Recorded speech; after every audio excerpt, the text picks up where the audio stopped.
Então o negócio é o seguinte, a gente vai fazer análise gráfica agora. Agora é análise de quedas infinitas. Agora esse canal aqui virou o canal que mais fala de queda do Brasil, né? Não, eu tô brincando. Muito bem, fofos. O negócio é o seguinte. Como é que a gente opera mercado em baixa, né? Ontem à noite ontem à noite com o fechamento do gráfico diário do Bitcoin, tá? Como ele fez várias quedas consecutivas, 3 dias de quedas consecutivas, e ele tocou na banda inferior desse gráfico de Pitchforks, tá? Eu decidi por comprar Ethereum de novo e segurar aí por pelo menos 2 dias, beleza? Por quê? O que eu gosto? Eu gosto quando eu vejo uma tendência de baixa ser identificado no curto prazo. Primeira coisa, nós vamos ter que separar aqui os homens dos guris, porque tem gente que não entende que quando eu falo tendência de baixa de curto, médio e longo prazo. Se você for ver na visão macro aqui, ó, deixa eu só tirar esse garfinho aqui, depois a gente coloca ele de novo, tá?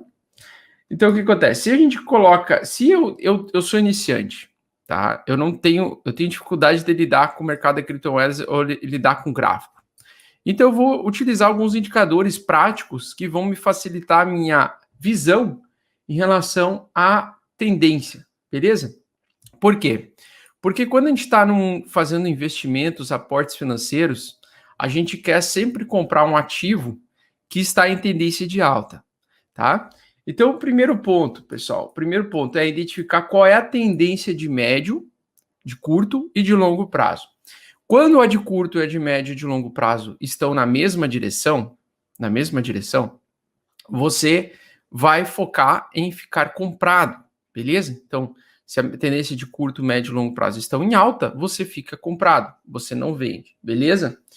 Quando a tendência é longo prazo, alta, médio prazo, alta e curto prazo, baixa, você aí tem outro tipo de comportamento. Então, isso se chama contexto do mercado. Você sempre tem que avaliar o contexto, tá? Eu ensino isso no curso Mestre Bitcoin. Essa aula de contexto eu aprendi com o Al Brooks, beleza? Eu fiz o curso do Al Brooks em inglês. E eu aprendi como lidar, então, com contextos do mercado, porque muita gente não entende o que é o contexto, tá? O contexto, ele vai te precisar a forma como você vai operar. Você opera em diferentes contextos. Por exemplo, contextos de lateralidade são diferentes contextos do que os contextos de tendência. Então, são contextos em que o mercado está sem tendência, tá? Então, quando o ativo ele está em lateralidade, você geralmente vende aqui, compra embaixo, vende em cima, compra embaixo, vende em cima, compra embaixo, tá? No caso de tendências, é diferente. Quando ela faz uma onda, né, um pivô, seja de alta ou seja de baixa, o ativo ele entra numa tendência, tá? Então aqui no Bitcoin nós temos a tendência, certo?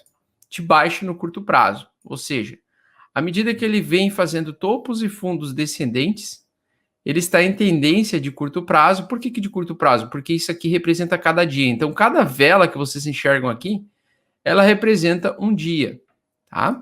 Ou seja, então, nos últimos vários dias que nós tivemos, no último mês praticamente, nós tivemos aí praticamente 35 dias em que o preço, ele geralmente termina mais frequentemente valendo menos no fechamento do dia do que no início do dia, do que dias em que ele começou valendo pouco e terminou o dia valendo mais, tá? Então, isso é uma tendência.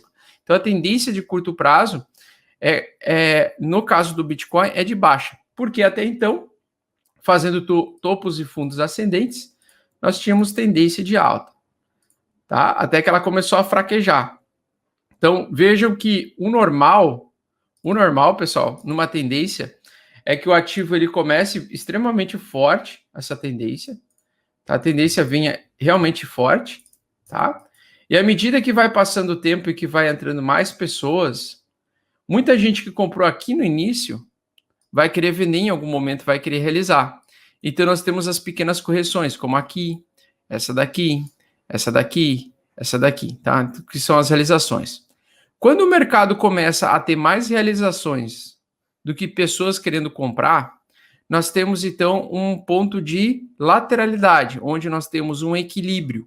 O contexto aqui, o que significa o contexto agora do Bitcoin? O contexto ele teve uma puta alta maravilhinda. Só que agora existem no mercado de forma equilibrada um número de compradores e vendedores, tá? Antes, o número de vendedores ele era temporário, então o pessoal realizava, voltava a comprar, realizava, voltava a comprar. Só que chega um momento em que o contexto se modifica, então ele começa a ter um equilíbrio e chega um momento em que possivelmente alguns que compraram aqui, né, seja institucional, seja varejo, decidam vender, tá, para realizar o lucro, encher a patinha, tá? Então o que acontece? É normal num momento em super tendência de alta que nós estamos, ele perder bastante força, porque não existe dinheiro para todo mundo ficar rico só comprado, não existe no mercado, não existe só compradores e também não existe só vendedores. O mercado ele tem um equilíbrio entre oferta e demanda, entre pessoas que compram e pessoas que vendem. Neste momento, no curto prazo, nos últimos 30 dias, o mercado mostra que tem mais vendedores do que comprados, tá? Por isso que ele perdeu a média de 8 semanal. E muita gente, eu utilizo a média de 8 semanal como para mostrar para mim em qual tendência que nós estamos. E aí, conforme essa tendência muda, eu mudo a minha maneira de operar. Eu não fico só comprando e guardando toda semana, tá? Pelo menos Ethereum. Eu estou falando Bitcoin, eu só compro. Bitcoin só se compra e não se vende, tá? Bitcoin é renda, como é que é? É previdência privada, na minha opinião. Tá? No caso, eu utilizo o gráfico do Bitcoin para operar Ethereum. Então, eu tomo decisões com base em comprar ou vender Ethereum por causa do gráfico do Bitcoin. Porque eles são dois ativos que servem de contrabalanço em corretoras alavancadas, tá? Essa é uma técnica um pouco mais avançadinha, mas quando eu operava BitMEX, eu fazia trades estruturados, eu usava Bitcoin e Ethereum, e eu usava o Ethereum para defender minha posição de Bitcoin, tá? É um pouquinho complexo isso, mas o que eu quero dizer é o seguinte, a maior parte das corretoras que operam grande, mão pesada, eles usam o Bitcoin e o Ethereum ao mesmo tempo, e por isso que se o Bitcoin fraqueja, acaba que o Ethereum vem fraquejando junto, beleza? Por isso que eu sempre vendo o Ethereum quando o Bitcoin perde tendência, tá? Então, basicamente eu opero o Ethereum utilizando o gráfico do Bitcoin. Resumo prático é isso, certo? Muito bem, então qual é o negócio? O negócio é o seguinte, a gente tem ontem o fechamento dessa barra, nós tivemos o início de uma barra de reversãozinha aqui, tentativa de barra de reversão. Como é que eu sei que essa barra aqui vai ser bem sucedida? Eu traço Fibonacci, retração de Fibonacci nessa barrinha aqui.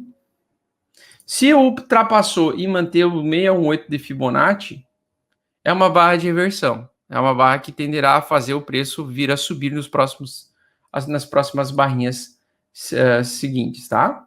Geralmente é isso que acontece. Se até hoje, às 9 horas da noite, o preço conseguir se manter acima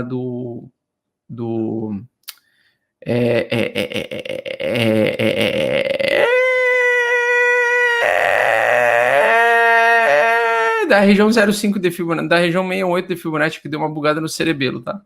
Da região 68 de Fibonacci, nós temos a recuperação de uma pequena tendência de alta aqui, pequena tendência de alta, que eu digo assim, ó, microscópica, né? Porque dele vai vir testar essa média de 8 aqui, beleza? Lembre sempre que eu falei, numa tendência de baixa, nós temos sempre uma grande dificuldade, porque a baixa, ela parece que vai fazer com que o preço volte à tendência de alta a qualquer momento. Mas enquanto não passa essa linha aqui, da união dos dois topos aqui, nós continuaremos em tendência de baixa.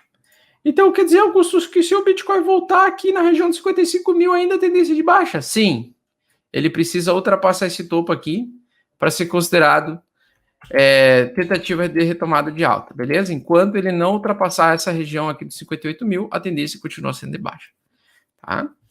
Então, nós temos o seguinte, a gente geralmente, num período de queda, de tendência de queda, que nem eu falei para vocês, não fica caindo assim, ó, tá?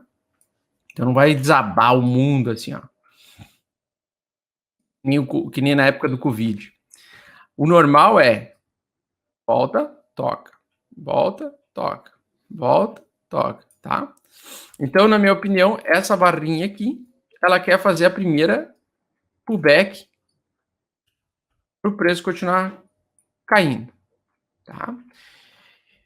Quando nós temos essa alteração de polo aqui, a gente precisa, então, entender que o que eu estou usando aqui é tendência de curto prazo. Então, eu vou operar sempre pensando em focar em aumentar meus criptoativos para aproveitar a tendência de alta de longo prazo. No semanal é a tendência de médio prazo, tá? Muita gente pode considerar que a tendência do Bitcoin de longo prazo é a semanal, mas eu acho uma falha, porque, na minha opinião, uma tendência que dura um ano é uma tendência de médio prazo, não é uma tendência de longo prazo. Uma tendência de longo prazo, na minha opinião, é quando dura mais de um ano. Então, passou uma tendência de mais de um ano, aí já é uma tendência de longo prazo. Coisa que o Bitcoin, na minha opinião, nunca o fez, tá? Ele sempre teve tendência de longo prazo de alta. Então, ele sempre teve tendência de longo prazo de alta, ele só tem tendência de médio prazo quando tem o estouro da bolha, né? Que é quando faltam os 800 dias para o próximo halving, na minha opinião, que é quando começa o inverno, beleza?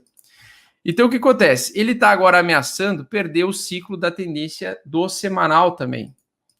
E aqui ele tem uma região de defesa. Se ele for para continuar o nosso ciclo de alta, ele vai ter que se segurar aqui, nessa região.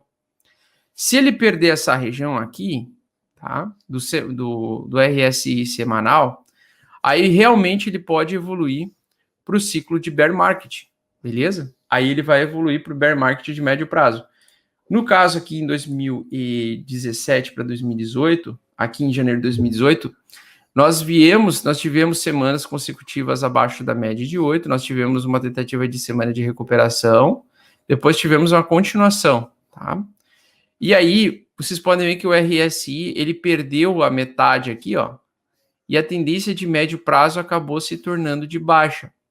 Então, quando nós estamos aqui nessa região, nós estamos com ursinhos carinhosos, com pau na mão, para te arrombar, tá? São ursinhos carinhosos aqui. Então, se o momento do RSI ficar aqui embaixo, é tendência de médio prazo de baixa. Tá? O que pode durar 3, 4, 5, 6, 7, 8, 9, 10, 11, 12 meses de baixa. Beleza? Se ele se segurar aqui nessa região, é porque ele vai retomar a tendência de alta e ele vai manter a tendência de alta. E aí nós temos os boizinhos.